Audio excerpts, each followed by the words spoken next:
Nós estamos a consultar, e quando digo nós, é eu, a Ana e a doutora Berta, que apesar de não estar presente, ela também colaborou nas pesquisas para esta formação.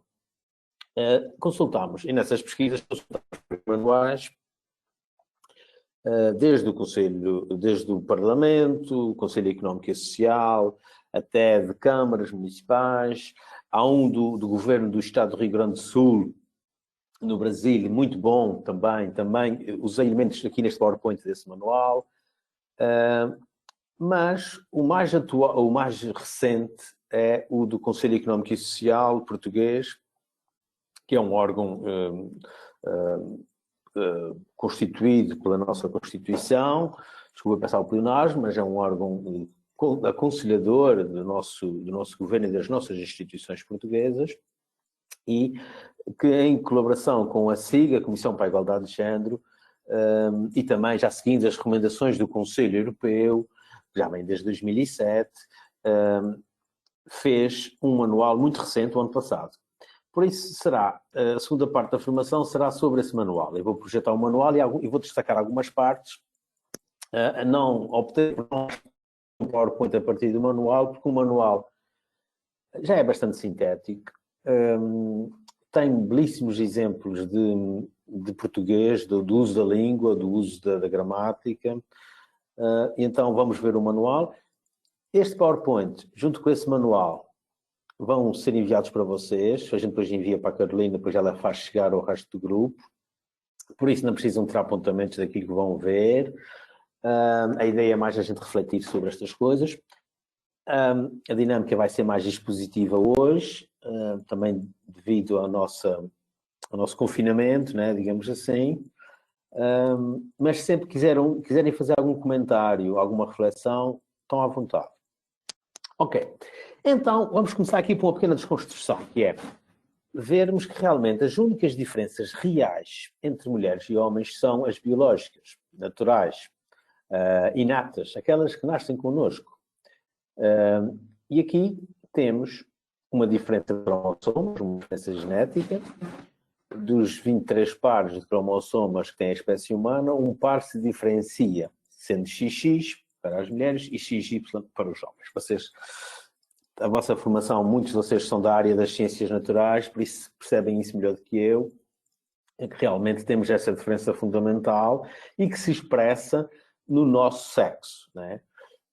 Então, as características sexuais são diferentes, grosso modo, entre homens e mulheres, mas depois também temos pessoas que são intersexo, que têm, e pessoas que são bissexuais. Sempre tivemos na história, se nos lembrarmos da formação que a Ana deu aqui, antes de ontem, temos o Deus ou Deus era uma hermafrodita, né? Já o tínhamos na história, por isso sempre houve. A natureza sempre nos dotou de várias formas, digamos assim. As predominantes é aquela tipicamente masculina e a tipicamente feminina, mas existem outras configurações. Essas configurações predominantes identificam-nos bem claramente, normalmente, pelos pelos, mais pelo, menos pelo, a voz alterada, os seios, os órgãos sexuais, etc.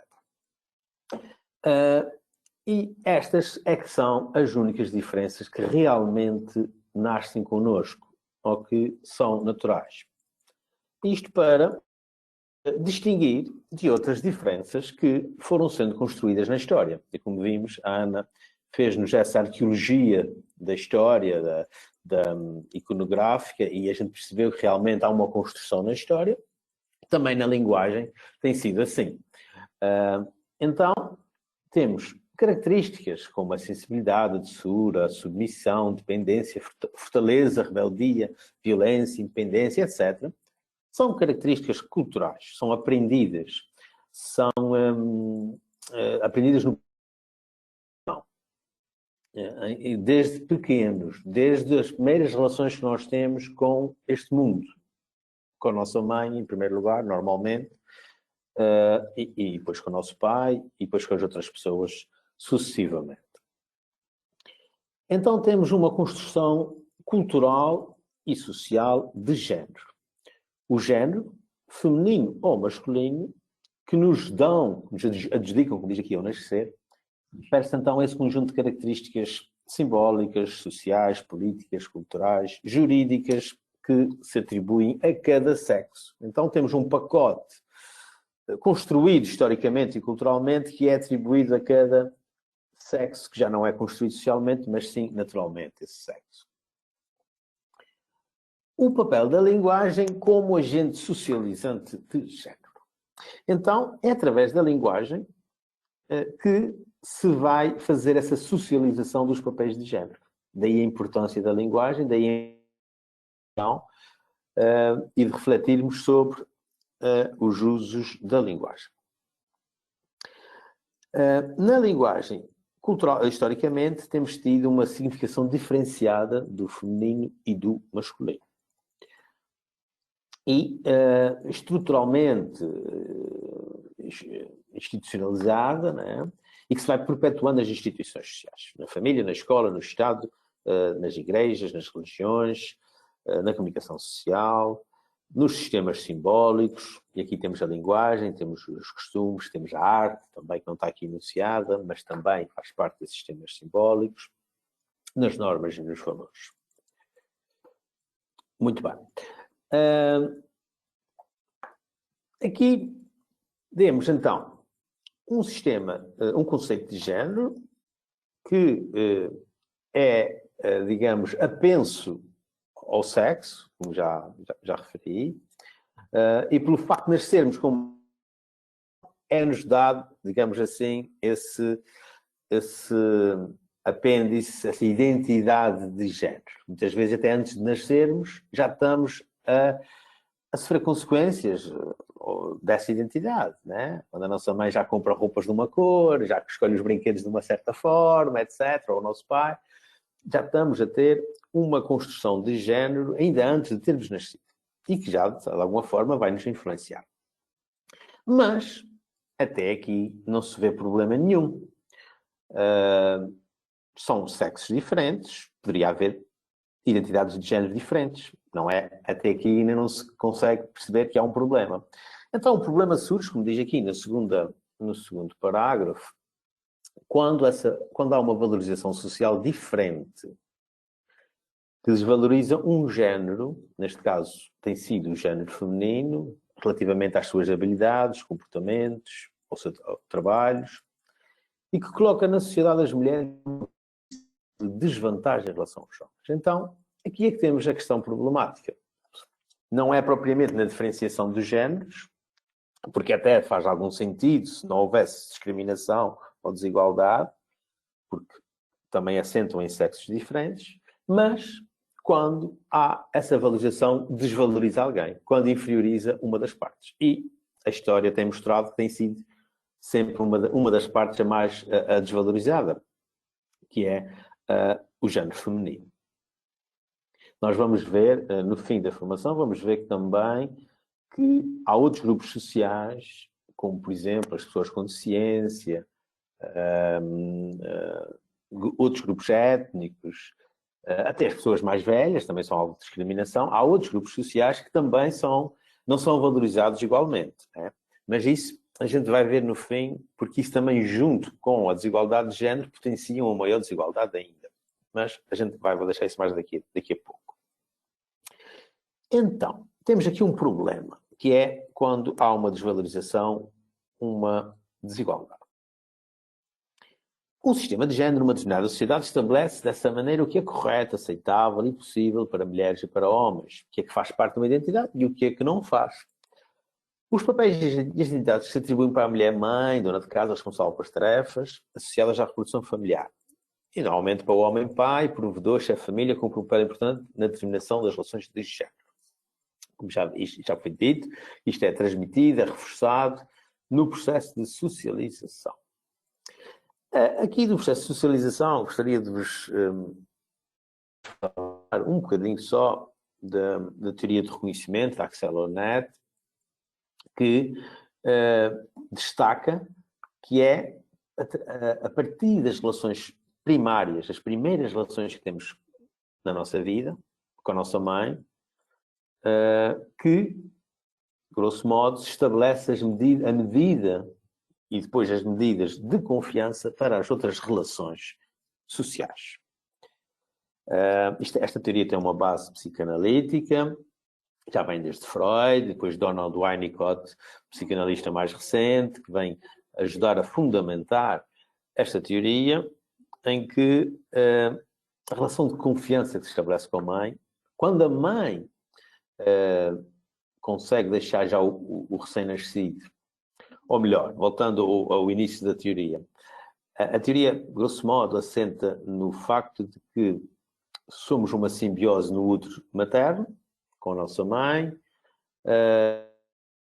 dois seres, mas que não se distinguem, vão se distinguir na ecografia, mas não se distinguem em autonomia de vida, são dois seres que são dependentes um do outro, e a partir do parto há uma ruptura, digamos, radical. E sabemos, por exemplo, pela psicologia, que essa ruptura radical, se não for bem conseguida, pode até dar distúrbios psiquiátricos e distúrbios de personalidade no momento do parto. Mas então, a partir dessa ruptura, há que perceber, e é isso que acontece, dois seres começam-se a perceber como dois seres situados e diferentes e terão que ganhar nova autonomia, digamos assim, separada. A mãe ser capaz de deixar o bebé e o bebé ser capaz de esperar que a mãe venha sem começar a chorar descontroladamente, digamos assim. E é a partir deste momento em que se ganha tal medida de confiança para a relação com o pai, por exemplo, se houver o pai, né? Mas normalmente em relações cônjuges, e depois para as outras relações sociais. Se isto não corre bem, esta passagem da simbiose para a delimitação de dois seres que se percebem que são independentes e que, digamos assim, têm que se arranjar nessa independência, se isto não corre bem, é problemático para a psicologia, para a psicanálise, para a nossa personalidade. Mas é a partir daqui, como dizia Habermas, também que depois essas medidas de confiança vão nos dar também a confiança para a participação na vida adulta mais tarde. Ok. Se a socialização já é diferente entre os homens e as mulheres e na interpretação dos papéis femininos e masculinos, temos aqui algo que vem desde o nascimento, ou ainda antes, como dizia há pouco, já desde a gravidez.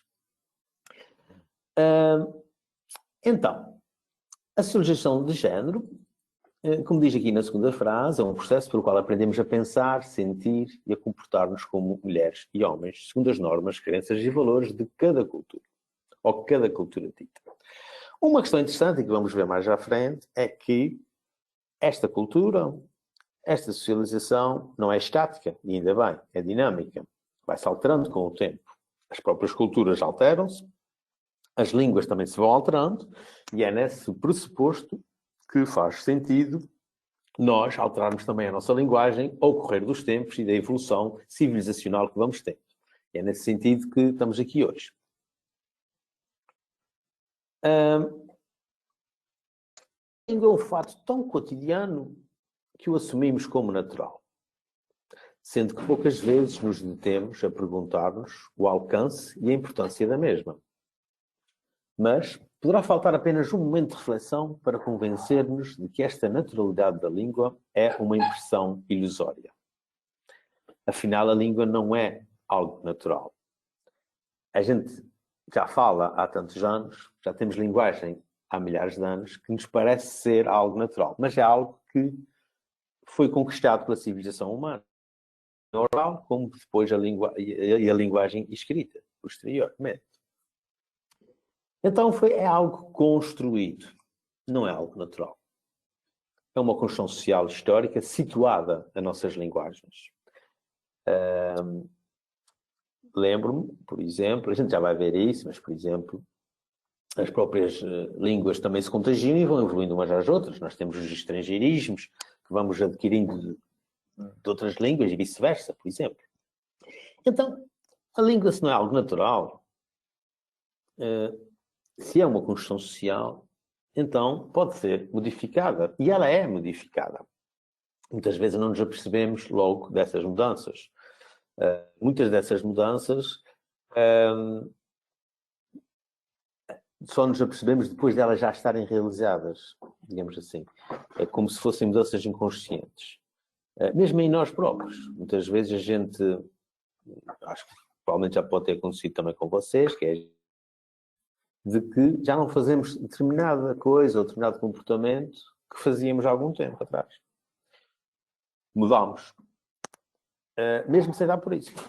Então, a mudança em nós, se dá também de uma forma inconsciente, acreditem que numa sociedade ela dá-se muito mais ainda de uma forma inconsciente.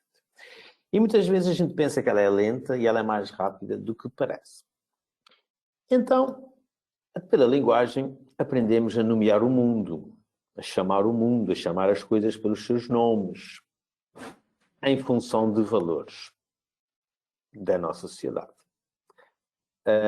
E aqui é importante terem atenção que a linguagem não é neutra, a linguagem não é isenta de valores. As nossas palavras têm todas emoções, têm todas... nossas palavras não são abstratas de valores nem de emoção. Por exemplo, devem conhecer o nosso neurocientista muito famoso, António Damasio, já devem ter ouvido falar, português, dá aulas nos Estados Unidos. E António Damasio estuda as neurociências, mas isto aqui também temos um ponto com as ciências biológicas, as ciências da vida. Ele tem vários livros famosos, por exemplo, mas o primeiro livro famoso de António Damasio chama-se O Erro de Descartes. O erro de Descartes, a tese desse livro, é que, voltamos a Descartes, por exemplo, Descartes dizia que tínhamos a resistência res cogita, tínhamos o pensamento e tínhamos as outras coisas. E o pensamento era superior às outras coisas. Conseguia-se abstrair do mundo da resistência. Pois olha, e temos vivido nessa dicotomia. Depois daqui passou-se para a dicotomia que os homens é que têm essa abstração de pensamento mais evoluída ao longo da história que as mulheres eram para certas profissões. Também, esta dicotomia de Descartes também ajudou a tal dicotomia de género que nós temos tido. Damasio, nosso português, está vivo, veio demonstrar que realmente não existe emoções separadas do cérebro.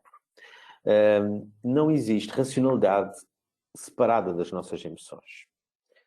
O nosso cérebro está ligado às nossas partes moles, está ligado ao nosso corpo, está ligado aos nossos intestinos, está ligado a todos os nossos órgãos e as nossas emoções são verbalizadas pelo nosso cérebro, mas elas vêm do nosso interior. E vocês reparem, quando ficam aborrecidos ou zangados, não é do estômago que vem essa zanga e esse calor, se vem mesmo das nossas entranhas. Então, parece-me que hoje em dia já é mais claro, principalmente com o contributo de Damasio, que não é possível essa separação. Não é possível separar emoção de razão, e não sendo possível separar emoção de razão, a nossa racionalidade é sempre emotiva. É que é a conclusão que nos interessa. A nossa racionalidade tem sempre emoção. E a nossa racionalidade expressa-se na linguagem. Então, a nossa linguagem nunca é neutra. É sempre com alguma carga emocional. E quando se diz uma carga emocional, temos uma carga valorativa, em que eu dou mais importância, menos importância. Em que eu estou contra ou estou a favor. Em que eu posso até fazer de contas que estou a favor e lá no fundo estou contra, e a minha linguagem, se calhar, me vai contradizer os sinais não verbais, até podem contradizer os sinais verbais. O que quer dizer que eu julgo, até me convencerem o contrário, que não é possível separar racionalidade de linguagem, porque ela expressa-se na linguagem, nem racionalidade de emoções. Ok.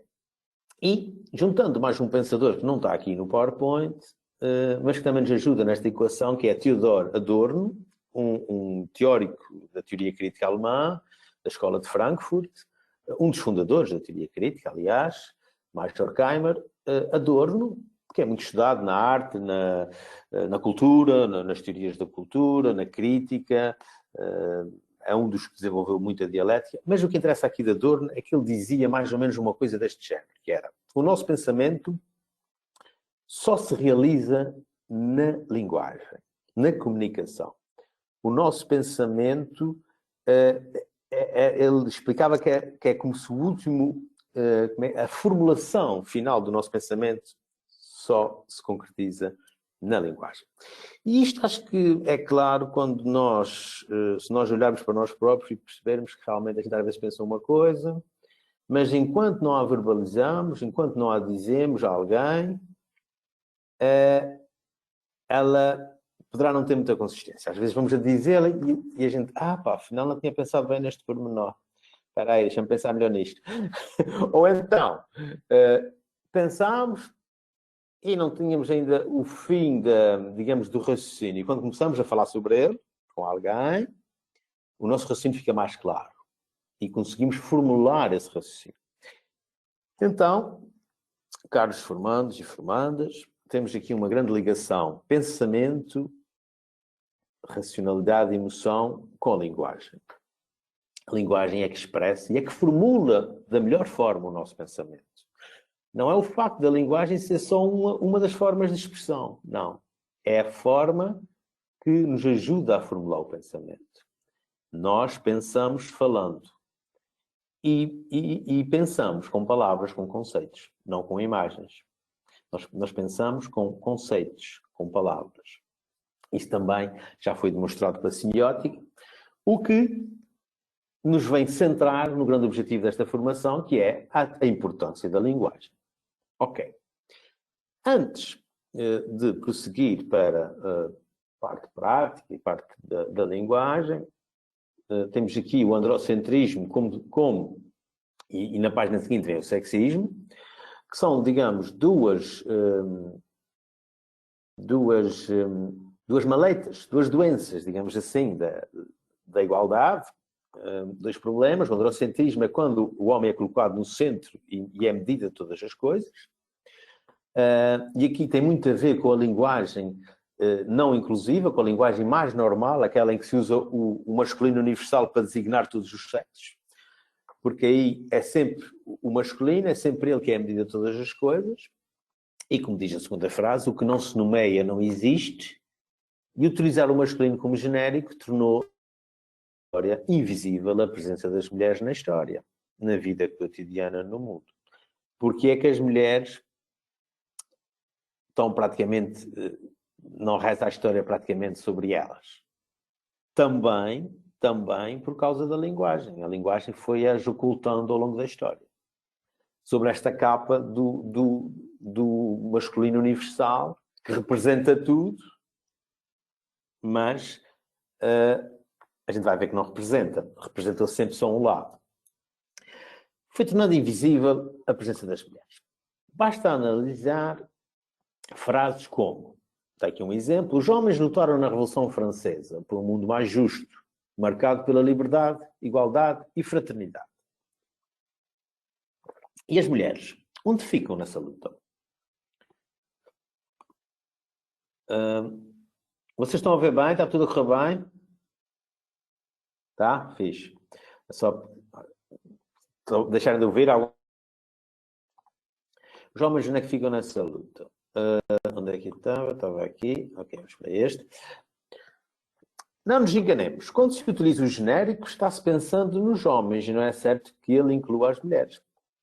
A esse respeito, diz Teresa Miana, que nós sabemos, não sabemos se atrás da palavra homem se está pretendendo englobar as mulheres. Se for assim, elas ficam invisíveis. E se não for assim, ficam excluídas. Por outro lado, o sexismo, a outra tal maleita, é, aqui tem um pequeno erro, a atitude discriminatória em relação ao sexo oposto. O exemplo que a Ana deu na formação daqui antes de ontem, caladinha, você fica mais bonitinha. Então, temos aqui duas questões, o sexismo e o androcentrismo, que vão ser as questões fundamentais na aplicação da linguagem, ok? Ou seja, o androcentrismo tem invisibilizado, tornado invisíveis as mulheres porque é sempre o masculino na linguagem, por sua vez, e elas ficam invisíveis, não existem, não aparecem, não se pode dizer que estão a ofendê-las, porque nem sequer se as nomeia, nem sequer se fala delas, Mas, por outro lado, temos o sexismo, muitas vezes também na linguagem, e aí então elas são nomeadas. Só que são nomeadas de uma forma discriminatória, de uma forma desigual. Ok? Então temos visibilidade desigual e temos anonimato e invisibilidade. Temos dois problemas na linguagem. E, para esses dois problemas, vamos ver as soluções a seguir. A seguir, não é já nesta stat, é mais na segunda parte da formação. Esses dois problemas estão aqui expressos. Por um lado, temos o silêncio sobre a existência das mulheres, a invisibilidade, o ocultamento, a exclusão. E, por outro lado, temos a expressão do desprezo, do ódio, do conceito sobre as mulheres como subalternas, como sujeitas de segunda categoria ou dependentes dos homens. No entanto, não é sexista, mas sim o seu uso. Também já tínhamos falado disso, mas convém reforçar. Em todas as línguas existem diversos recursos para incluir mulheres e homens sem preconceito ou omissão de umas e outros. Por outro lado, a língua é um instrumento flexível, em evolução constante, que pode ser perfeitamente adaptado à nossa necessidade ou desejo de comunicar, de criar uma sociedade mais justa.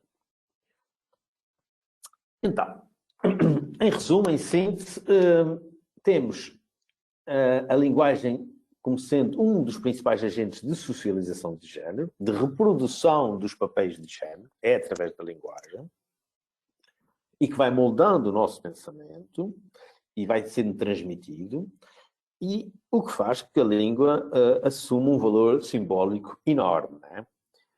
Como já foi dito, o que não se nomeia não existe.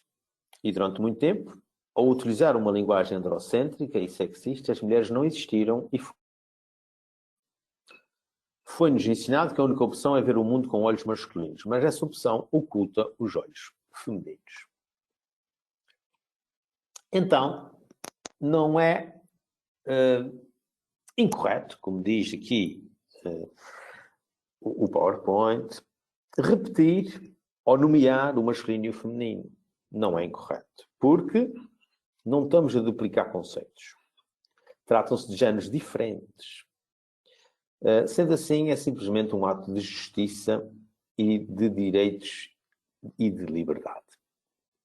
Como vimos, é preciso nomear as mulheres, torná-las visíveis como protagonistas de suas vidas. É necessária uma mudança no uso total da linguagem, de forma que apresente equitativamente as mulheres e os homens. Aqui, isto é uma síntese do que já vimos, né? Desta visibilidade que não tem existido. Existem que, com clara intenção social e política, generalizaram-se e que não têm coerência nem justificativa razoável para o seu uso. Embora, eu tenho duas notícias que gostava de depois partilhar com vocês, de jornais, em que mostram que realmente há sectores da sociedade que resistem ainda muito a esta mudança para uma linguagem inclusiva, como há outros que estão lutando para que ela aconteça. Isto não é consensual ainda na sociedade. A nossa temática não é uma temática consensual, é uma temática de luta, de movimento social ainda. Assim, mas também nessa luta e nesse movimento social, eu gostava de fazer aqui uma declaração de interesses da minha parte. Eu concordo com toda esta argumentação e revejo-me nela e digo-vos que já uso a linguagem inclusiva nos meus escritos há muitos anos. Podem verificar. A minha tese de doutoramento já foi toda com linguagem inclusiva, por exemplo, há 6 anos atrás. Mas ainda comecei antes, no tempo em que a gente metia arroba para designar, por exemplo. Por isso, eu não sou... também não acredito que a linguagem seja neutra e eu, pessoalmente, revejo-me totalmente nestas... e ponho-nas em prática. É só isso que queria-vos deixar claro. Antes de irmos para a parte de exemplos mais concretos, eu trouxe aqui umas frases para vocês que podem ser interessantes para a gente perceber que realmente a linguagem oculta uma parte. Vejamos a seguinte frase, estou aqui na última frase. Solicitamos que todos se sentem. Poderíamos afirmar que se está referindo a um grupo misto? Vocês ouvirem esta frase, solicitamos que todos se sentem. Acham que isto está-se a referir a homens e a mulheres? Vejamos mais 3 exemplos. Os homens são violentos. Poderíamos assegurar que se refere a mulheres e homens? Os heróis morrem jovens. Ao ler, imaginamos mulheres e homens ou só soldados homens? Os alentejanos avançaram muito na pesquisa. Pensamos em investigadores e investigadoras?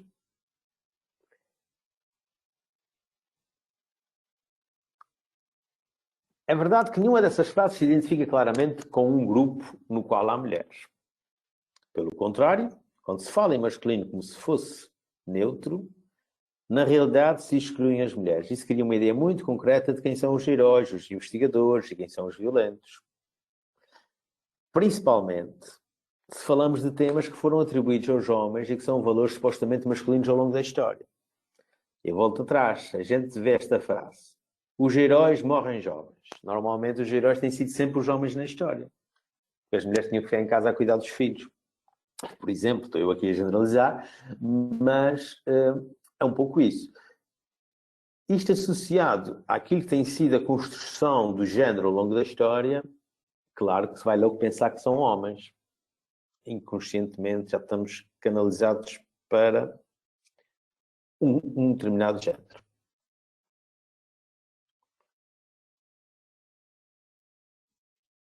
As palavras, eu estou mesmo a concluir, isto é o último slide, se não me falha aqui a memória, o último slide desta apresentação, a seguir vamos para outra paragem. As palavras não podem significar algo diferente do que nomeiam. O conjunto da humanidade está formado por mulheres e homens, mas em nenhum caso a palavra homem representa a mulher.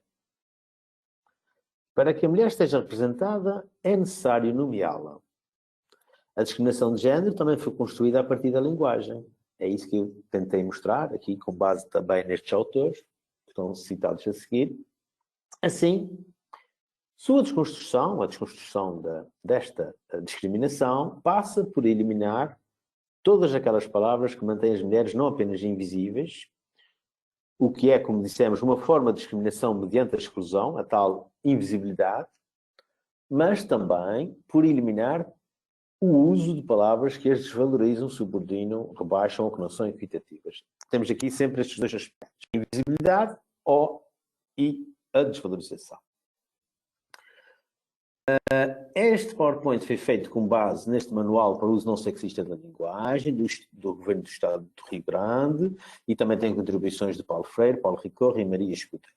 Isto é a bibliografia. Caros formandos e formandas, têm alguma dúvida, algum comentário, questão, queiram colocar?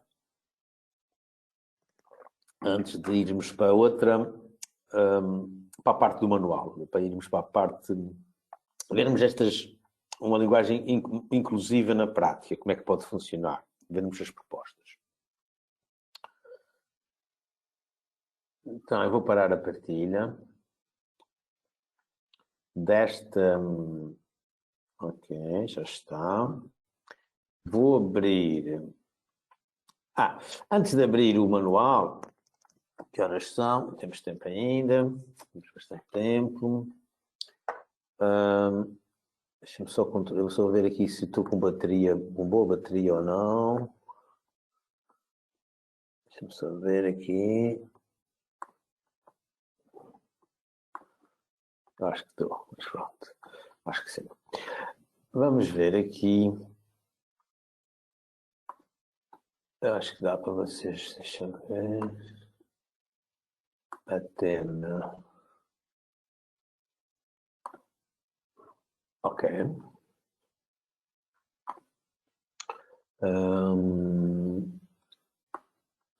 Por exemplo, temos autarquias que já têm muito boas práticas na área da linguagem inclusiva. Por exemplo, temos aqui, eu vou pôr isto melhor, que isso é que vocês não estão a ver bem. Deixa-me ver como é que eu vou eliminar.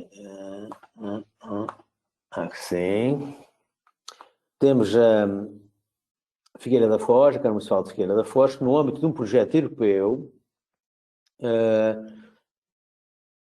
fez um plano de igualdade de género e um manual de linguagem inclusiva, que é muito interessante este manual, embora não vai ser esse que eu vou apresentar a vocês. Vou apresentar o do Conselho Económico e Social, que julgo que é o mais completo, mais atual, e também vai de encontro a nossos organismos oficiais, digamos assim. É feito com a SIG, com a Comissão de Igualdade de Género, e é feito pelo Conselho Económico e Social, com base também nas recomendações do Parlamento Europeu, mas para verem que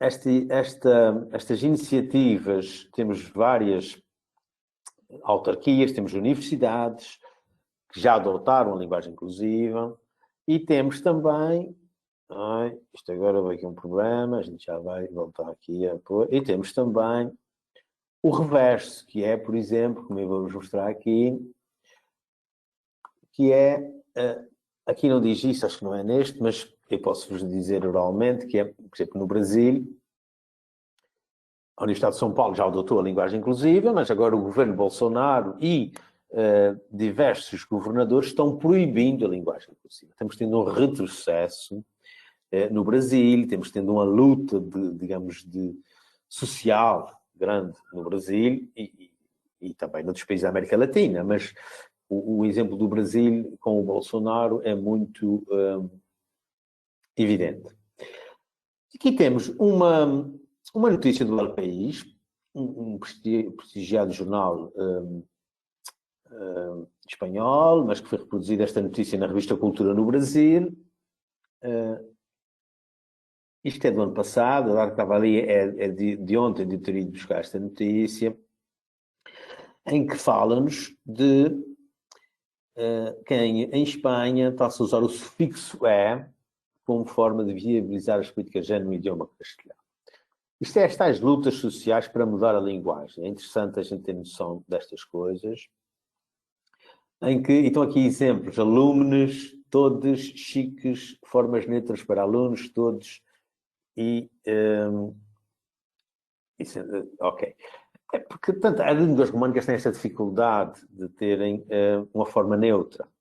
Por isso é que a língua também é dinâmica e vai aparecendo novas expressões que ainda não estão aceitas, digamos, nos cânones das gramáticas, mas que é assim que começam. É assim que elas começam a ser faladas e a ser...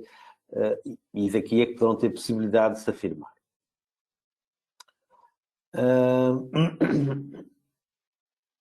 Quero-vos mostrar aqui uma outra notícia, não é esta, é esta, o jornal da Universidade de São Paulo, Universidade Federal de São Paulo, é a maior universidade da América Latina e julgo que é a melhor universidade também da América Latina, uma universidade muito prestigiada e que tem mais ou menos perto de 100 mil alunos, é assim um disparate de universidade. E aqui tem uma parte interessante que tem a ver com aquilo, eu vou destacar aqui esta parte aqui, mas mesmo assim, espera aí, vamos só começar. Ok.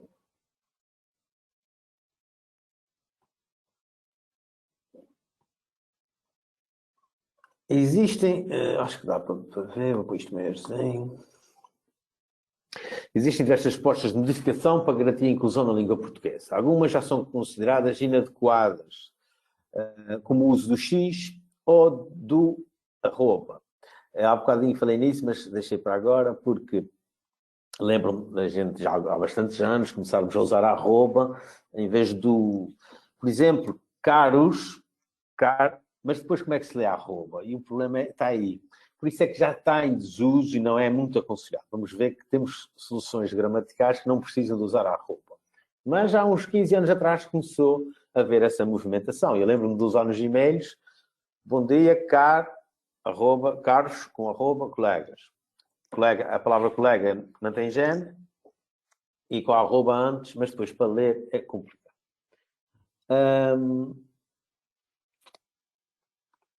Também surgem substituir, por exemplo, a vogal automática, o artigo pela letra E, pelo I ou mesmo pelo U. Temos aqui vários movimentos para mudar, digamos assim, a língua. Isto é só para a gente ter a noção que a língua é dinâmica, não é estática E agora eu vou mudar de apresentação para o nosso... ainda antes, quero mostrar este manual aqui, que é um manual do Parlamento Europeu. Este manual é de 2018 e quando comecei para esta formação, comecei a recorrer a este manual, mas depois descobri o outro manual e deixei este de lado. E então vamos falar do outro, que é o do Conselho Económico e Social, que é mais completo. Ambos vão na mesma linha, no mesmo sentido. O outro, que vamos apresentar a seguir, é feito também com a influência deste, mas é mais completo, por isso eu acho que é melhor para a nossa formação. Mas para terem noção, o Parlamento Europeu, já em 2008, adotou a linguagem inclusiva em todas as suas comunicações. É evidente que eles têm algumas restrições de forma a não desvirtuar o espírito da lei, e também tem um problema das leis que foram anteriores a 2008, continuam com a linguagem, digamos, não inclusiva, ou aquela que tinham na altura. O que quer dizer que, se forem observar tudo o que o Parlamento Europeu tem escrito, ou então a jurisprudência que é produzida, se for anterior a 2008, não vão encontrar ainda a linguagem inclusiva, ok? Isto não foi retroativo, é só para termos essa noção. Daqui, este está disponível na internet, se era uma pesquisa de manual, linguagem inclusiva, vão apanhar logo este manual. O que interessa aqui destacar é que no fim deste manual temos instruções para a língua portuguesa. Aqui temos algumas genéricas para todas as línguas, que passei para elas rápido, espera aí. E depois temos orientações específicas para o português. Mas vamos então ao outro manual, que é mais completo que esse, em qualquer uma das orientações. É interessante aqui deste manual, uma informação que não está no outro, é que, eu vou parar nela, aqui, é que, por exemplo, temos línguas de género natural, por exemplo, o dinamarquês, o inglês e o sueco, em que os substantivos, na sua maioria, são, na sua maioria, neutros do ponto de vista do género. E em que existem pronomes pessoais específicos para cada género. Não é o caso da nossa língua. Também temos outras línguas com marca de género.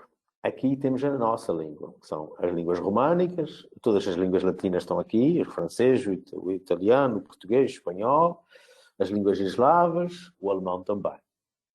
E depois temos ainda línguas sem marca de género, que é muito interessante, que é o finlandês, o húngaro, o estónio, nas quais não existe género gramatical nem género pronominal. Em regra, como eles dizem, essas línguas não necessitam de estratégias. Se a nossa língua fosse uma destas, a gente não precisava estar a ter esta formação. Nem de fazermos adaptações à linguagem ou pensarmos nelas. Pronto, mas não é. A nossa língua não é uma língua sem marca de género, é uma língua bastante marcada pelo género, então temos que ter um certo esforço se quisermos ser inclusivos. Gostaria de vos dizer que este é que é o manual que nós escolhemos, que achamos mais completo para a nossa formação, não é muito grande, são 25 páginas e 2 ou 3 finais são de bibliografia e de links para legislação, por isso temos aqui praticamente 20 páginas de conteúdo. Eu optei então não por retirar partes do manual, mas sublinhei algumas e vamos ver essas algumas com mais pormenor. O que vos queria dizer é que, se por um lado vimos até agora que a linguagem contribui para ocultar ou desvalorizar um género, neste caso o feminino, essa mesma linguagem pode servir para valorizar e para igualizar e para criar uma sociedade mais igualitária, mais justa. Acho que é aqui que reside a legitimidade da nossa formação e do nosso trabalho, que é usarmos a linguagem para corrigir também algo na sociedade, para tornar uma sociedade melhor. Este manual é muito recente, podem ver que é de 20, eu vou pôr isto mesmo, sim, é de 20 de maio de 2021. Vamos por aqui fora. Temos o enquadramento, uma linguagem, o preâmbulo. O enquadramento é bastante importante, a gente já vai lá. Depois temos algumas considerações sobre a linguagem. Vejam, 2 pontos que se divide a questão da linguagem: a neutralização ou abstração da referência sexual e a especificação. Tem a ver com os 2 problemas que nós falámos. Um é a invisibilidade da mulher, mas neste caso, o que é que se vai pretender? É a invisibilidade de ambos os géneros, ou a igualdade dessa invisibilidade, a simetria, digamos assim, ou dá-se visibilidade, mas também dá-se uma forma simétrica, a especificação de ambos os sexos, ok? É por aqui, não é nada muito complicado para termos uma linguagem inclusiva, é praticamente acabar com aquela questão de ser o masculino a representar o feminino. E como é que acabamos com isso? Acabamos de 2 formas. Ou neutralizamos quando está um e não está o outro, pomos uma linguagem que representa os 2 igualmente, ou então damos visibilidade aos 2. O que vamos ver neste manual eles aconselham, né? Qual é as ocasiões que se deve fazer de uma forma e as ocasiões que se deve fazer de outra. O que é mais indicado, consoante os contextos, os tipos de documentos, o tipo de contexto concreto, as frases em particular. Já vamos para lá. Também temos aqui no enquadramento, temos a parte dos passos legislativos e voltamos a ter no fim os instrumentos normativos, no anexo 1. Por isso, praticamente, o que nos interessa mais aqui está até à página 16. Depois são anexos em que, ao nível dos instrumentos normativos, vem repetir aquilo que está aqui no ponto 2, que a gente vai ver agora. Vem repetir. Explora alguns documentos um bocadinho mais, mas para os nossos objetivos acho que é suficiente a primeira parte. O preâmbulo vem dizer aquilo que já falei, que isto está no âmbito da SIG, vejam aqui, isto foi já nas recomendações emanadas pela SIG, que é a Comissão de Igualdade, vem de uma comissão especializada do Conselho Económico, em 2020. Ok. O que é muito importante, na minha opinião, mas também vem repetir um bocadinho algumas ideias, com outras palavras, que nós demos no PowerPoint anterior, que é a palavra, a linguagem também, carrega uma dimensão ética profunda. Quando eu tentei insistir que a linguagem não era neutra, que a linguagem não é desprovida de emoções nem de valorizações, quando valoriza também desvaloriza outras coisas, né? Nessa mesma linguagem. Então, temos uma dimensão ética na linguagem, profunda. Porque é através dela que se pode falar para reificar o passado. Repetindo, ou para desenvolver uma dinâmica diferente de possibilidades futuras. Quer dizer, eu pela linguagem posso cristalizar, o tal reificar, tornar rei determinada atitude ou valor do passado, como posso também quebrar esse valor e impor ou promover um valor diferente. Se eu achar que as mulheres devem continuar em casa e com papéis diferentes dos homens, provavelmente não vou adotar a linguagem inclusiva. Vou continuar a falar sempre no homem como sendo o homem que representa tudo. Mas se eu achar que não, provavelmente vou adotar a linguagem inclusiva e aí vou estar a desenvolver possibilidades futuras. E até procurando dizer palavras novas, como nos diz esta autora. Porque também vou ter essa necessidade de expressar, de ter palavras novas para expressar ideias que até agora não tinham visto a luz do dia. É a linguagem que nos permite configurar o mundo, organizar, interpretar e desafiar o sentido da realidade. O poder da linguagem é indissociável de uma determinada ordem de valores, valorativa. Falar é também valorizar. Na linha do pensamento filosófico de Gusdorff, a palavra pode ser utilizada para o bem ou para o mal, para dignificar ou menosprezar, para libertar ou para oprimir. Muito bem. Eu tinha que sublinhar esta primeira grande frase do parágrafo, apesar de já ter falado dela, mas ela acho que não é demais repetida. Também é muito interessante aqui o mote que eles vão buscar. Os limites da minha linguagem significam os limites do meu mundo. Isto é muito verdade. Se a linguagem expressa o nosso pensamento, também os limites da nossa linguagem expressam os limites do nosso pensamento. Por isso, uma evolução de linguagem corresponde também a uma evolução de pensamento. Vamos para o terceiro parágrafo. Como vos disse, eu sublinhei, porque nós não vamos estar a ler o documento todo, não é? Sublinhei aqui as partes que eu acho mais interessantes, mais importantes para esta formação. A gramática portuguesa oferece-nos um rico repertório de possibilidades. Quer dizer, não é preciso mudar a nossa língua, a gente tem recursos na nossa língua que nos fazem, se a gente quiser, depende da nossa vontade, podemos ser mais inclusivos, não mudando propriamente a linguagem. São aqui apresentadas, embora não me quero estar a contrariar, é evidente que a linguagem também é viva, dinâmica e vai se alterando e vai incorporando novas palavras, ok? Mas as que nós temos, já temos um repertório suficiente se a gente fizer o esforço de as usar de uma forma equilibrada e equitativa. E que representamos todos os géneros e pessoas sem as discriminar. Aqui são apresentadas, neste manual, as sugestões de comunicação para isso, para essa inclusão de todas as pessoas. Verifica-se a necessidade de adequar as práticas linguísticas à situação histórica e cultural portuguesa de hoje e às normas que regem atualmente a promoção da igualdade entre homens e mulheres. Vocês, não está aqui no PowerPoint, mas vem a seguir, vem aqui a seguir nos... já vai para lá, mas, por exemplo, os tratados fundamentais da União Europeia, porque é que nós temos um Atena, um projeto Atena? Temos um projeto Atena porque a União Europeia dá muita importância à igualdade de género. A União Europeia detectou que os países do Sul têm alguns déficits maiores, provavelmente os países do Norte, na linguagem, no nível da linguagem e da igualdade de género, e então temos um Atena aqui virado mais para os países do Sul da Europa, nesta área. Mas isto não é uma impressão, uma vontade de hoje. A União Europeia, os tratados fundamentais que fundamentam o Tratado de Funcionamento da União Europeia e o Tratado da União Europeia, juntamente com a Carta dos Direitos Fundamentais da União Europeia, são os três documentos fundamentais, digamos, que formam uma Constituição da União Europeia. Todas as diretivas, regulamentos, vêm a partir desses tratados.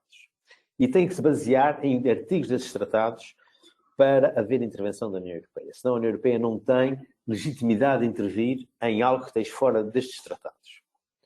Meus amigos, então, um dos artigos fundamentais, que eu não tenho aqui para citar de cor, é a não discriminação entre homens e mulheres, e a não discriminação em vários níveis. Um deles é o salarial, como sabem, e é com base nesta não discriminação que a União Europeia tem desenvolvido inúmeros projetos na área da igualdade.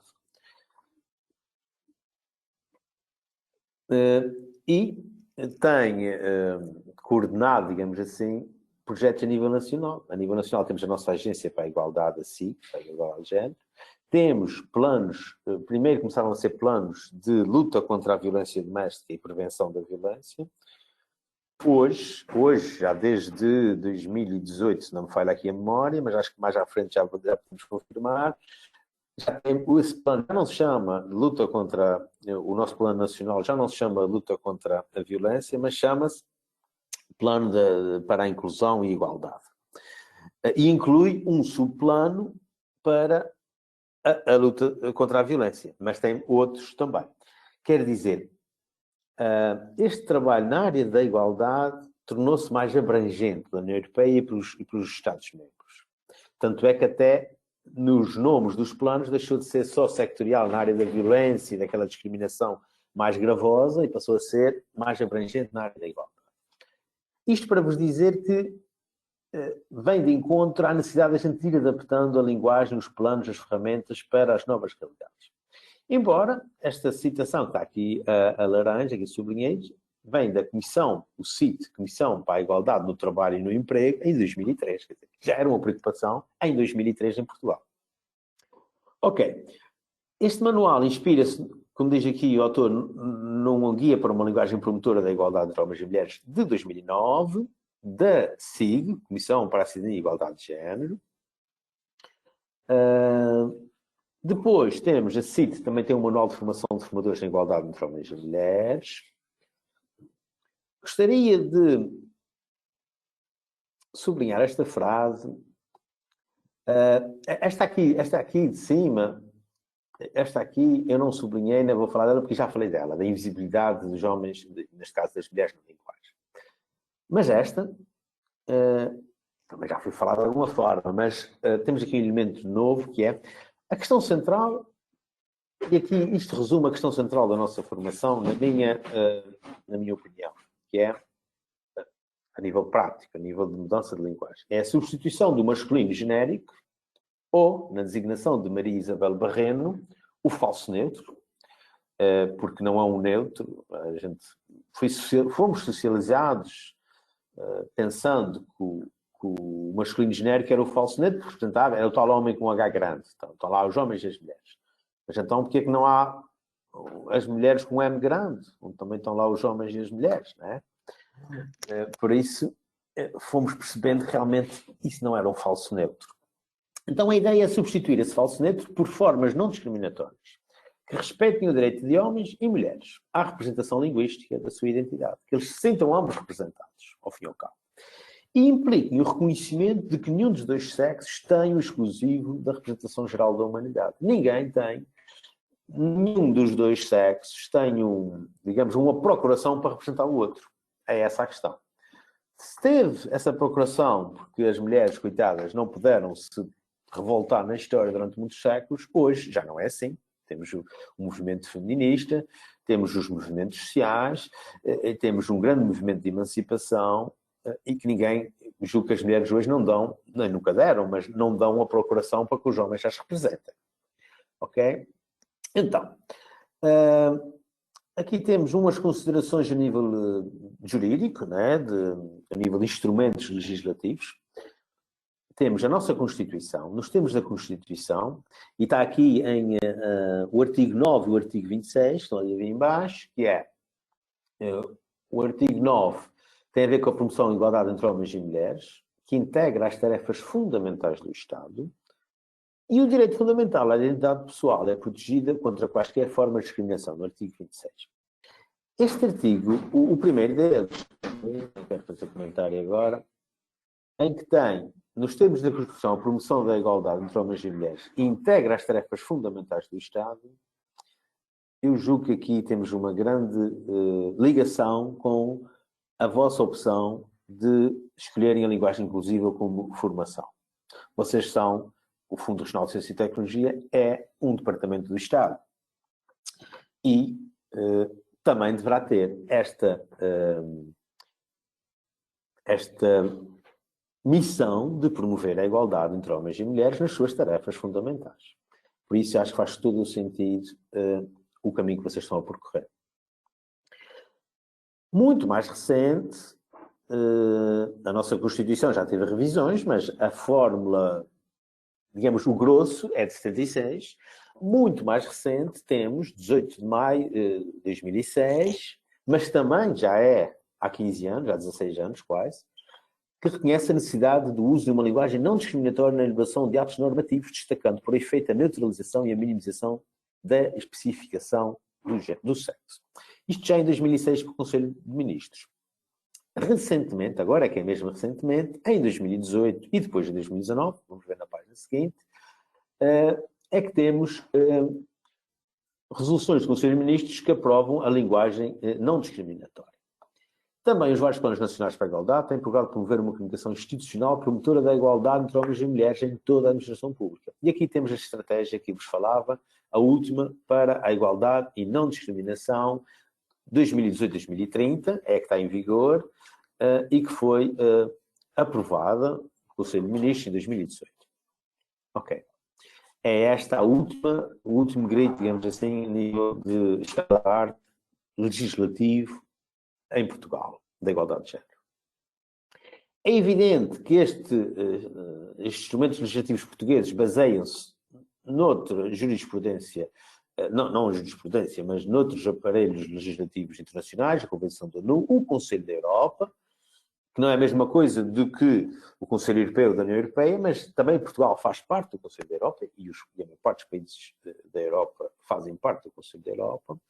Tem feito várias recomendações e instrumentos para que não só se refere precisamente à linguagem como uma dimensão fundamental da igualdade substantiva, como apresentam exemplos concretos de boas práticas. Aqui aparece uma palavra que ainda não tinha sido referida hoje, que é igualdade substantiva. Igualdade real, igualdade de prática. Não é só uma igualdade de teoria, é uma igualdade na prática. Ela também se constrói pela linguagem. A linguagem não reflete apenas o modo como pensamos. Isto também é uma ideia interessante. Até agora, eu batalhei nesta ideia de que a linguagem reflete o nosso pensamento e até ele expressa-se na linguagem da melhor forma. Né? Ele conclui-se, o nosso pensamento conclui-se na linguagem, articula-se na linguagem. Nós pensamos com palavras. Ok, mas não é só isso. A linguagem também forma o nosso pensamento. Também se dá-se o vice-versa. Também se dá o contrário. Nós pensamos falando e falando pensamos ou organizamos o nosso pensamento e vamos também contagiando os pensamentos das outras pessoas. Se palavras e expressões que pressupõem que as mulheres são inferiores aos homens são reiteradamente usadas, o assumir desta inferioridade tende a tornar-se parte da nossa mentalidade. Lembro-vos aqui que, quando se eliminou a escravatura, foi fundamental a tomada de consciência dos escravos da sua situação. Enquanto os escravos e as escravas não tinham a consciência da sua servidão, nunca se revoltaram. Por isso estão a ver o papel que a linguagem tem na própria formação do pensamento das pessoas.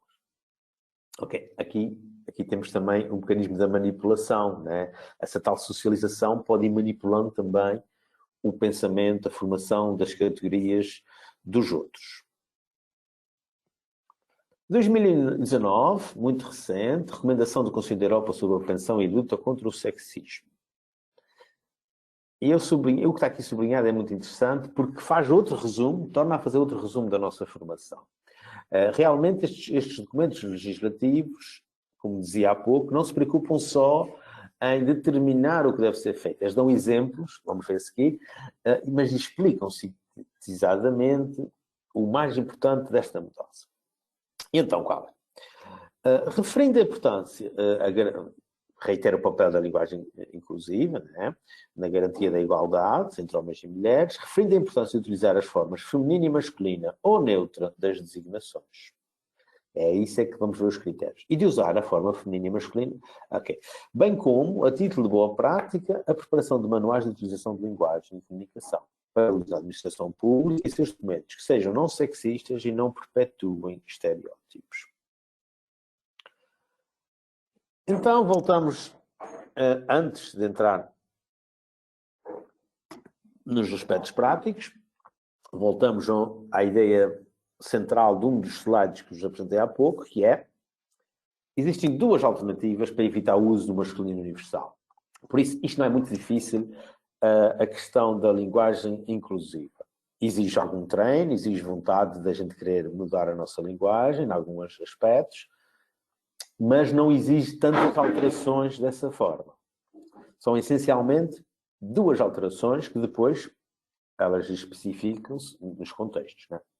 Uma delas é a linguagem neutra, e aqui não há nenhum género nem outro na linguagem, não se aluda um sexo nem o outro. Por exemplo, a pessoa que se candidata ou a pessoa candidata. Em vez de dizer o candidato ou a candidata. Mas também pode dizer o candidato e a candidata.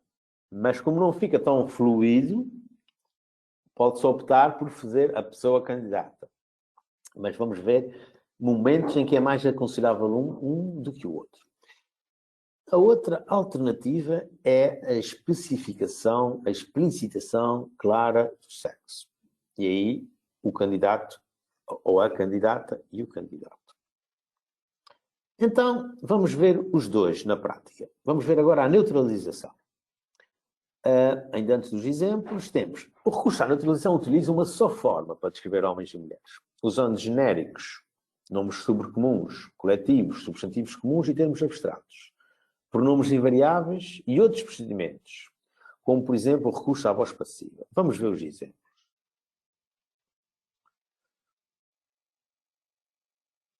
Este manual vai ser enviado, está disponível na internet, mas vai ser enviado e serve de cábula. É? Temos aqui os imigrantes. Em vez dos imigrantes, as pessoas imigrantes, comunidades imigrantes, os jovens, juventude, a população jovem, as pessoas jovens, os idosos, a população idosa, as pessoas idosas. Médicos. Aqui também temos a questão das profissões. As profissões normalmente são enunciadas no masculino. Temos várias alternativas. Poderíamos dizer os médicos e as médicas, mas será mais fácil dizer os profissionais de saúde, ou pessoal médico, pessoal de enfermagem, profissionais de enfermagem, pessoal médico. Professores, temos docentes, o corpo docente, eleitores, o eleitorado. Alunos, temos discentes. Embora, por exemplo, nas minhas aulas, normalmente eu digo, caras alunas, eu tenho uma turma de política social em que só tem um aluno, só tem um rapaz. E eu digo, caras alunas e aluno. Normalmente é assim que falo com eles. E às vezes trato-os todos por elas. Olha, meu amigo, isso é assim. Tantas vezes que as mulheres estão da categoria do homem, se uma vez um homem no meio da categoria dela, temos pena. Tem acontecido isso. Mas, normalmente, eu digo os alunos, isto é uma questão de hábito. No início parece assim uma coisa meio feia na linguagem. A gente depois vai se habituando, vai se tornando, vai fluindo e acho que não é nada complicado. Direitos do homem, direitos humanos, isto já foi uma mudança que já tem vindo a ser feita, né? Já há bastantes anos. Aqui, está aqui atrás. Nos apresentam aqui casos mais específicos sobre os jovens, as políticas públicas de juventude, a população jovem, fortalecer a confiança das pessoas jovens. Temos várias... Eu, por exemplo, não está aqui citado nestes exemplos, mas eu uso bastante quando escrevo o indivíduo. O indivíduo é de qualquer género, não há indivíduo.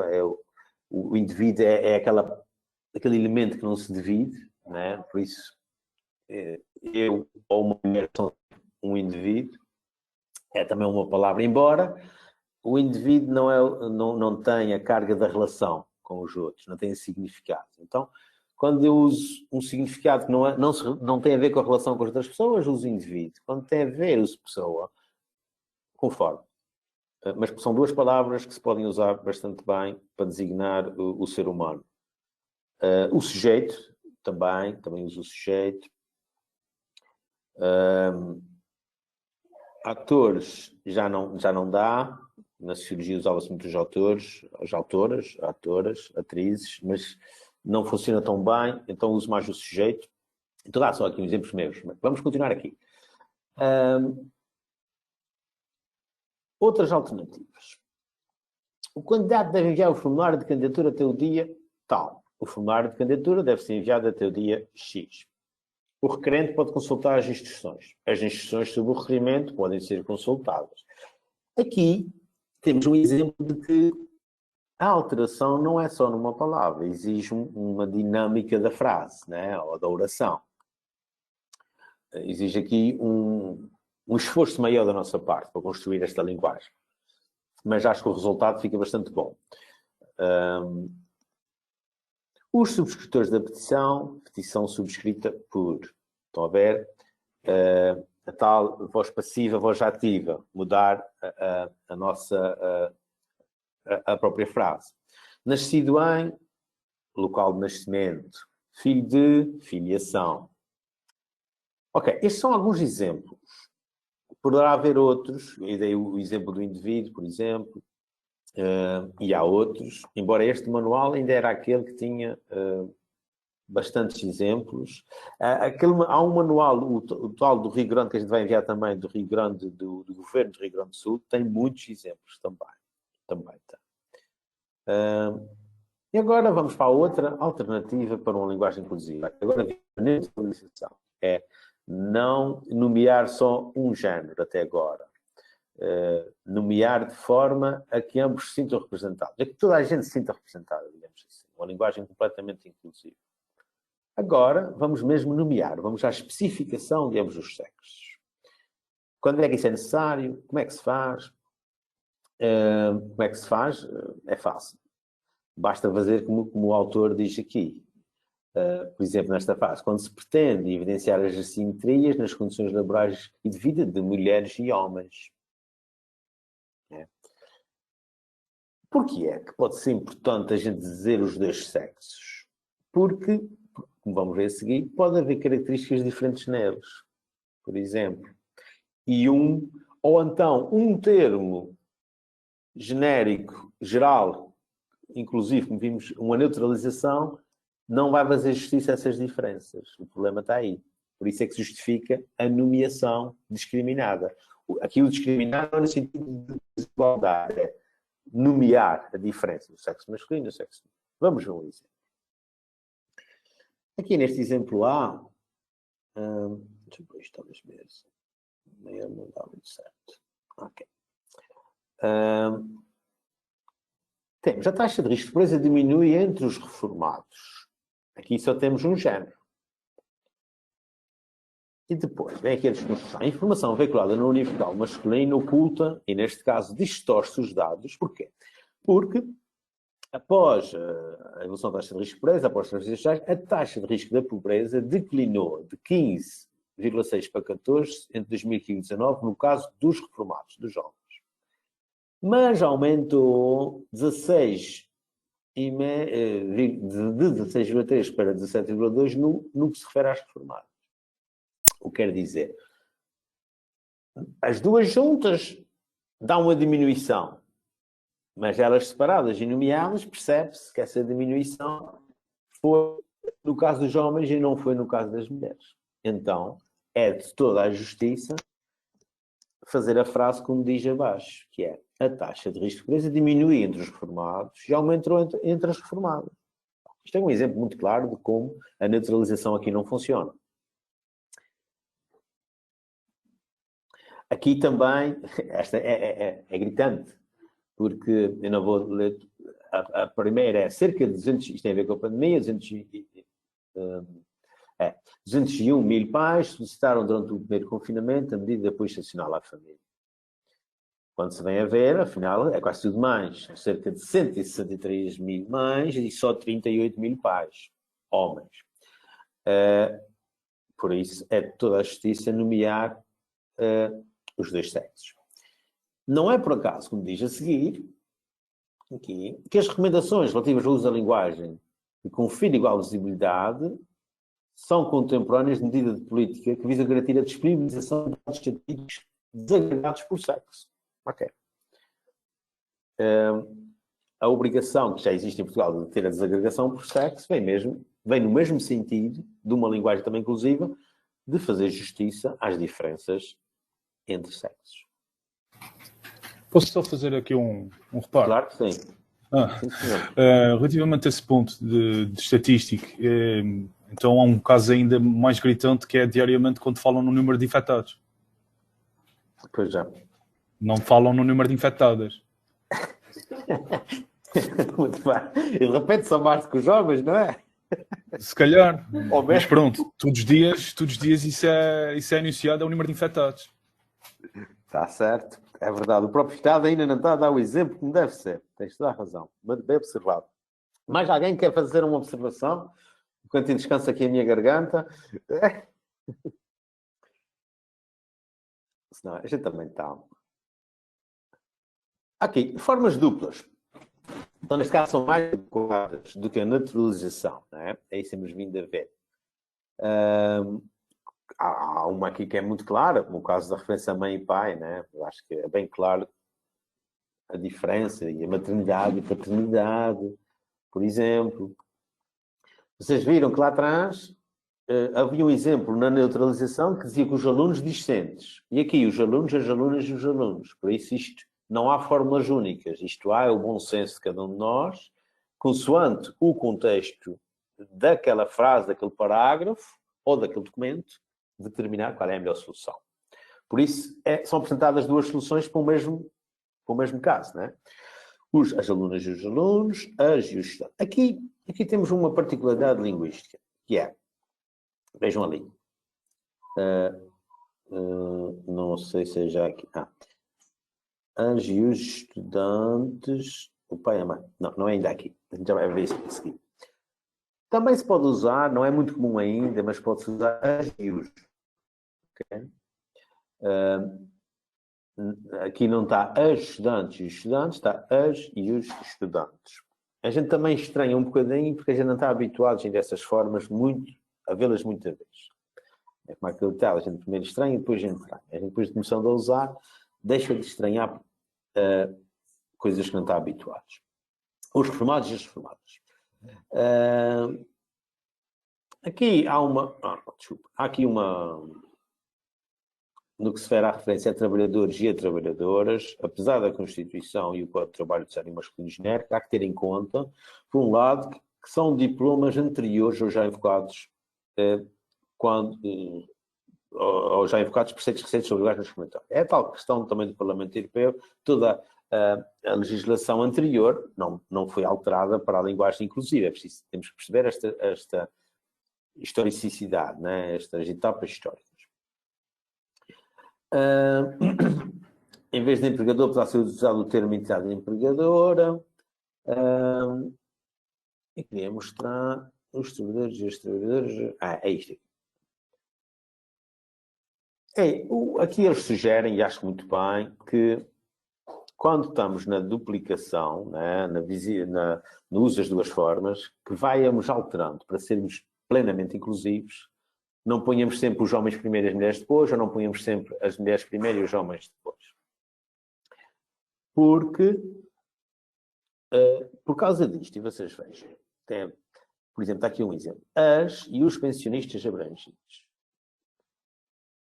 Os e as pensionistas abrangidas. Se eu tiver sempre a usar, por exemplo, o masculino em segundo lugar, vou usar sempre o substantivo também com o género masculino. Assim, vou alterando. Né? Vai feminino, vai masculino, torna a linguagem mais fluida e mais equilibrada. Utilização de barras. No início, quando se começou a falar em linguagem inclusiva, isto quando se começou é um bocado relativo, tem 15 anos para alguns, para outros tem 10, outros depende dos documentos também, a parte jurídica.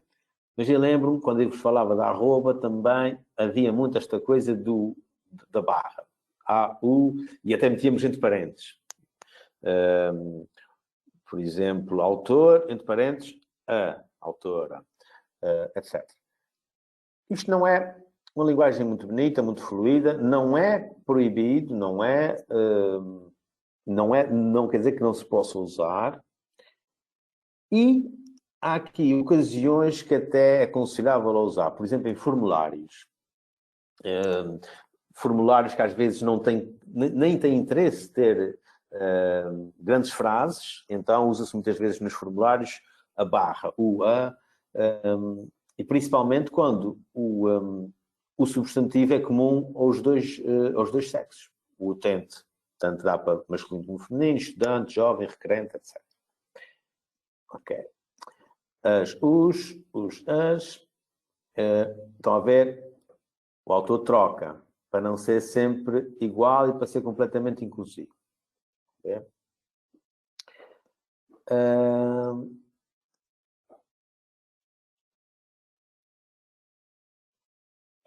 Há aqui mais uma situação que tem a ver com a tal interseccionalidade que falávamos no início, que não é só a discriminação de género, mas também temos outras discriminações e que elas, ao juntarem-se, dá uma grande discriminação, digamos assim. Isto tem a ver com a interseccionalidade, que é uma teoria feminista, crítica, e que se tem imposto também nas ciências sociais, que é estudar essas ligações e a potenciação negativa que ela pode ter. A Ana, por exemplo, na formação de há 2 dias, falava disso, quando dizia que a mulher negra era a mais discriminada de todas, era a mais excluída de todas. Digamos que ela juntava estes preconceitos que estão aqui: a origem racial, a nacionalidade, o facto de ser mulher, tudo, digamos, potenciava uma maior discriminação. Estou-me a lembrar que ainda hoje no Sereno Oriental, se alguém viu o Sereno Oriental de hoje, está lá a Maria Parda, uma atriz de teatro negra, que vai atuar no Teatro Micalense, do Teatro Dona Maria II. Ela vai fazer uma peça de Gil Vicente, um monólogo, sozinha, uma peça que tem para aí 500 anos, que é sobre a discriminação na cidade de Lisboa. E ela, sendo uma mulher negra, ela própria diz que sabe muito bem o que é discriminação no seu dia-a-dia, por ser mulher negra, e sabe muito bem o que é ser mulher negra, que é diferente. Ela dá a entender, pronto, com outras palavras, não é bem com estas que estou a ler agora, mas ela, quando lhe perguntam se ela sabe o que é discriminação, ela explica muito bem, e ela fala do ser mulher negra. E aqui temos um exemplo que tem muito a ver, por exemplo, quando a gente não deve dizer pessoas deficientes, mas deve dizer pessoas com deficiência. Está aqui esse exemplo, não é a pessoa que é deficiente, pelo que não é a pessoa que se qualifica, mas sim uma situação de deficiência, que pode limitar ou impedir a sua plena e efetiva participação na sociedade em condições de igualdade. Por exemplo, eu trabalho, como vocês devem saber, trabalho com pessoas sem abrigo, também na associação onde eu trabalho, há muitos anos. Eu agora disse mal, pessoas sem abrigo. Eu gosto de dizer a pessoas em situação de sem abrigo. Acho que é a maneira mais correta. Mas mesmo assim, acho que já houve uma evolução, em vez de dizer sem abrigo, dizer pessoas sem abrigo, e ainda maior evolução dizer pessoas em situação de sem abrigo. Aquelas pessoas nem quer dizer que foram sempre sem abrigo, e nós também não queremos que elas sejam sempre. Por isso, em situação de... Realmente, o falar tem as suas coisas, né? E nós, se não tomarmos consciência, pode parecer que falamos naturalmente, mas tomando consciência, começamos a ver que realmente para falar de uma forma equilibrada, que não magoe nem discrimine ninguém, que seja justa, que nomeie as pessoas todas da sociedade, exige alguns cuidados. Caros, aqui tem vários exemplos, velhos, pessoas idosas, séniores, raça cigana, comunidades ciganas, pessoas ciganas, sem abrigo, olha, está aqui, pessoa em situação de sem abrigo, fazer referência a pessoas de um continente, fazer referência às pessoas de países específicos. Eu também aproveito para dizer, vocês devem saber isso melhor do que eu, muitos são da biologia, não há raças, somos todos da mesma raça. A biologia já demonstrou isso. Há adaptações da pele, consoante os climas e as regiões, mas nós somos todos da mesma raça. Há muitas diferenças culturais, há diferenças linguísticas, mas raça, ainda bem que a ciência já demonstrou que somos todos da mesma raça, que o Hitler não tinha razão, não é? Quando queria criar uma raça especial. Depois o ADN é igual em todos nós, seja de pele preta, castanha, amarela, cor-de-rosa, etc. E até que, por exemplo, eu, por exemplo, que sou ruivo, tenho uma especificidade de cor, não é? E há países que os ruivos não são discriminados, mas há outros que são. Se eu vou para a Escócia, estou em casa, mas se for, por exemplo, o Brasil, não sei bem. Se é mesmo, lá deve haver muitos poucos. A Ana está-se a rir, não sei se o Brasil discrimina os ruivos, mas pode haver diferenças, né? Do norte da Europa para o sul do mundo pode haver, no meu caso, bastantes diferenças também. Meus caros, a partir daqui, venho repetir um pouco a parte anterior, são os anexos de instrumentos normativos. Comentários, questões, partilhas. Eu vou parar não quero sair. Eu vou parar aqui a partilha. Fechar todas as guias.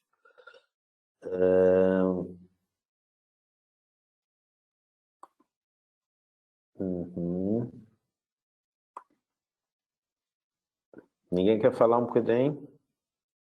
Sim, já que falou no Oceano Oriental de hoje, um bocado irónico, porque no Oceano Oriental refere mesmo os enfermeiros e os médicos. Não sei se via... Não me apercebi. Primeira página fala nos enfermeiros e na dificuldade que têm tido e na sobrecarga. Cansados, vi. E principalmente também o discurso do secretário da Saúde, do secretário regional da Saúde, a dizer os médicos, e logo a seguir vem a tal, o tal anúncio dessa senhora que vem cá fazer o peça de teatro. Um bocado irónico. Sabes, usar a linguagem inclusiva é inovador neste momento na nossa sociedade. Estou convencido disso. Não é nada de especial, mas é inovador porque pouca gente usa ainda. E os discursos políticos não usam. Isso basicamente vem ao encontro daquilo que a Gisela disse ontem na reunião. É preciso formatar. E as pessoas não estão preparadas ainda. Se bem que, pronto, quem faz a notícia no jornal, à partida, também devia ter em consideração essa linguagem inclusa. Mais do que seja mais do que seja a pessoa da entrevista, devia de ser o jornal a também ratificar essa parte. Acho eu. Miguel, eu lembro-me no Focus Group, tu falaste de que a tua linguagem que tu usavas mais no trabalho, a linguagem que tu és economista, né? Ou gestor, não é? Que era já inclusiva, não é? Sim, porque a linguagem é inclusiva porque fala-se e escreve em termos gerais, por isso não há distinção entre... Mas é da tua iniciativa ou os documentos já vêm assim, ou como é que isso... A partir dos documentos já estão previamente feitos, muitos deles já estão previamente feitos. Tipo formulários, não é? Sim, isso também é outra questão, relativamente ao formulário. Falou há bocadinho nos formulários, o requerimento, para se utilizar outra forma, outra formulação da frase, para não... Por acaso, nesse aspecto, quando se trata de documentos, não acho, na minha opinião, que não há necessidade de fazer distinção entre feminino e masculino. É a mesma coisa com o homicídio. O homicídio é um ato em si, não se vai dizer homicida. Ou seja, são atos, são documentos. Acho que nesse aspecto, para mim, não faz sentido estar a fazer uma linguagem inclusa. Agora, quando se trata de pessoas em si, sim. Acho que deve haver um maior esforço. Mas nos documentos que tu usas, quando se fala de pessoas, já vem de uma forma inclusiva, é isso? Sim, vem de uma forma inclusiva, é geral, é generalizado. Não. Ok. Também está alinhado com a União Europeia, não é? Vocês trabalham com fundos europeus, não é? Sim. Muito bem. Mais ninguém quer partilhar nada? Sr. Valente, a Sra. Carolina, Marta Bezerra, tem mais gente, Carolina, Gisela, Ana. Sim, posso comentar. Desculpa. Posso comentar. Claro que isto é uma opinião pessoal, como é óbvio. Eu acho que nem tanto a terra, nem tanto o mar, nem 80. Eu também faço parte de uma associação que trabalha na área da acessibilidade e da mobilidade, por isso essa parte, a questão da inclusão, a deficiência, etc., também é uma área que me é muito querida. Eu acho é que nós estamos a levar tudo ao extremo. Mas isto é uma opinião muito pessoal, minha, exclusivamente minha. Recordo-me de várias pessoas que estiveram connosco em diversos eventos na área da deficiência. E muitas delas disseram, eu quero que vocês me tratem exatamente igual. Eu não preciso que me tratem mais pequenino. Eu não preciso ser pequenino para ser uma pessoa. E por isso, eu acho que estas questões da linguagem, obviamente, devemos tirar um pouco a atenção. Mas recordo-me de um colega meu, o Terry Costa, da Ilha do Pico, da Miratec Arts. Ele começou a utilizar muito o todos, ou seja, utilizando a letra E. Mas não sei, é uma opinião muito pessoal, acho que não. Eu acho que nem tanto a terra, nem tanto a mar. Acho que estamos a levar demasiado um pouco tudo ao extremismo. Ou muito à esquerda ou muito à direita. E acho que falta aqui uma posição central e demonstração de que, utilizando uma expressão, não quero dizer... Quando falamos em pais, eu insiro-me perfeitamente nessa expressão pais. São duas pessoas, independentemente do género. Pai, mãe, mãe, pai. Não interessa. Por isso, essa questão dos pais, eu encaixo-me enquanto homem, enquanto ser... posso falar da mesma coisa com a minha esposa, estamos a falar de pais. Obviamente, se formos minuciosamente depois falar sobre cada questão, acho que sim, deve-se falar a mãe utilizou o apoio, o pai utilizou os restantes dias. Mas, acho eu, mas isto é uma opinião muito pessoal, mas acho que essa questão da língua, acho que é importante sim. mas já estamos a levar tudo muito ao extremismo, tudo muito ao extremo, ou muito à esquerda ou muito à direita. Acho que está-nos a faltar aqui uma posição de balança, que é aquilo que está presente na justiça, que é tentar aqui equilibrar aqui. Mas pronto, é uma opinião muito pessoal e vale o que vale, mas tinha que a dar. Claro. Eu não partilho bem igual da tua opinião, como já viste, eu estou convicto que devemos fazer esse esforço. Embora eu acho que isto é tudo uma transição. Acho que a gente daqui a 100 anos vão se rir das nossas conversas de hoje, vão achar que a gente já fazemos parte da história, né? Estamos muito situados. E estou-me a lembrar daquela questão do cyborg que a Ana colocava, é que se calhar daqui a uns 100 anos ou 50 anos já vai haver outras palavras que nos vão... que esta distinção já não vai fazer sentido. Mas agora, como estamos numa transição e que a maior parte da população ainda não usa, realmente pode parecer estranho ou exagero, como tu dizes. Pois claro, isto não é consensual, há poucas pessoas que ainda nem todos usam a linguagem inclusiva ou não sexista. Agora, devagarinho, esse todos tem a ver também com aquela notícia do jornal espanhol, que também em Espanha também estão a usar o todos. Depois é preciso que as universidades aceitem, que os linguistas aceitem, isso entrar na língua. Há aqui várias, às vezes, o arroba já voltou para trás, não entrou na língua. Há aqui várias nuances, né? E a gente está neste tempo limitado. Também falaste das pessoas com deficiência. Eu lembro-me que agora os cegos querem ser chamados cegos, não é? Acho que é. Há uns anos não era. Era pessoas invisuais. Não, o problema foi esse. O problema é que existe uma franja da população que decide perante outras o que elas devem ser chamadas, ou de invisuais, ou de semi-invisuais, e não, sempre foram, a termo oficial é cego. Sempre foram. Portanto, a comunidade médica, que é o que define o que é uma pessoa cega ou não cega. Tudo o resto que nós temos é problemas de visão ou alguma dificuldade de visão. Uma pessoa que é cega, não é invisual. A parte invisual não existe. Não. Mas perante a pessoa. Pois foi. Eu lembro-me que fui visitar a Associação ACAP e eu estava confuso. Em 2018, como é que ia chamá-los? E eu falei com o presidente e disse... e perguntei. Ele disse, cegos. Cegos e amblíquos. Que é os que não estão cegos ainda, né? Que estão numa fase... né, transição, ou esperemos que não chegue a transitar, mas pronto. Mas realmente há que chamar as coisas pelos nomes, né? Mas isso, nomear as coisas, vem muito em contra a nossa palestra aqui, a nossa formação da linguagem inclusiva, chamar os homens homens, as mulheres mulheres. Há uma frase que eu não a coloquei aqui na formação, mas que podia ter colocado, do Boaventura de Sousa Santos, em que ele diz: devemos ser iguais quando a diferença nos inferioriza. E devemos ser diferentes quando a igualdade nos inferioriza. E acho que isto aqui pode ser o equilíbrio para o nomear ou não nomear as coisas. Por exemplo, eu vou dar um exemplo disto. Eu não tenho que dizer que é uma pessoa preta. Para que tenho que dizer que é uma pessoa preta se ainda digo que um outro ou outra que é uma pessoa branca? Estão a perceber? Mas muitas vezes dizemos negro, preto, não sei o quê. Eu estou aqui a aludir uma diferença que não está a valorizar nada àquela pessoa, até está a inferiorizar. Mas, no caso das mulheres que estão desaparecidas na linguagem há tantos anos, se eu disser homens e mulheres, eu se calhar estou a valorizar algo, estou a dar uma diferença que é importante. Eu acho que esta frase do Boaventura é fantástica, porque permite-nos equilibrar. Há diferenças que a gente, ao dizê-las, só está a desvalorizar alguém.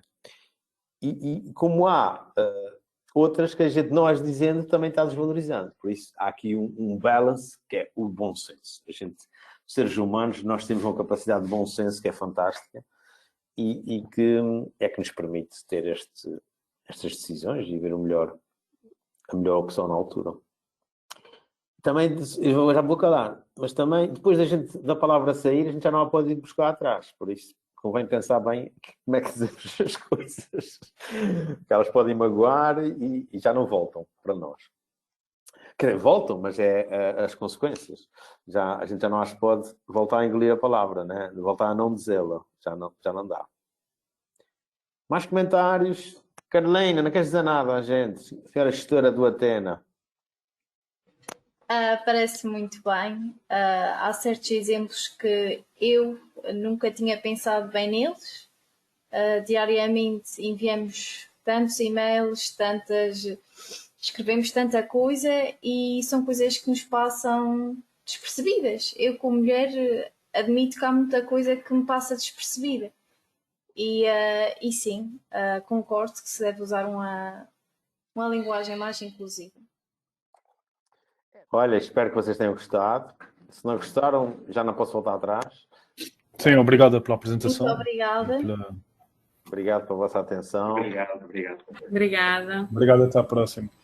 Ok, bom fim de semana. Bom fim de semana. Nada de ficar infectado. Vamos lá. Obrigada. Bom fim de semana. Bom fim de semana a todos. Bom fim de semana. Obrigado, igualmente. Obrigada. Com licença.